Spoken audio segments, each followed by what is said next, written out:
पुले सुरात के नाजुक और खटन रास्ते पर हर बंदे मोमिन का नूर उसके ईमान और अमाल साले की मुनासबत से होगा। हज़रत क़तादा रहमतुल्लाह अलैह से मरसलन रवायत है कि रसूलुल्लाह सल्लल्लाहु अलैहि वसल्लम ने फरमाया, किसी का नूर इतना तेज़ होगा कि मदीना से अदन तक की मुसाफत के बराबर फासले तक पहुंच रहा होगा, और किसी का नूर मदीना से सना तक, और किसी का उससे कम, यहाँ तक कि कोई मोमिन ऐसा भी होगा जिसका नूर उसके कदमों से आगे ना बढ़ेगा। हज़रत मोहम्मद सल्लल्लाहु अलैहि वसल्लम के इस फरमान के मुताबिक तसव्वुर करें कि हज़रत अबू बकर सिद्दीक़ रज़ियल्लाहु ताला अन्हु और दूसरे तमाम सहाबा कराम के नूर का क्या आलम होगा। बहरहाल हम जैसे मुसलमानों को उस दिन अगर टार्च की रोशनी जैसा नूर भी मिल जाए तो गनीमत है,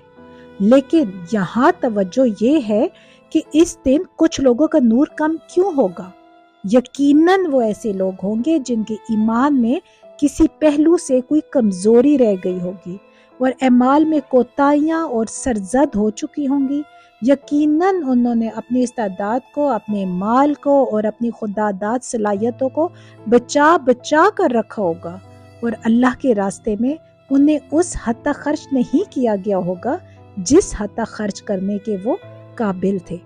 कुरान पाक में चैप्टर नंबर 66 वर्स 8 में अल्लाह ताला ने एक इतनी खूबसूरत दुआ बताई है, रब्बना अतमिम लना नूरना वक्फिल लना इन्नका अला कुल्लि शैइन कदीर। ए हमारे रब, हमारा नूर हमारे लिए मुकम्मल कर दे और हमारी बख्शिश फरमा, बेशक तू हर चीज़ पर कुदरत रखने वाला है। हमारा हक बनता है कि हम अपने नूर के लिए मुकम्मल होने के लिए अल्लाह से दुआ करें और कोशिश करें कि अपना हर अमल अल्लाह के हुक्म के मुताबिक करने की कोशिश करें।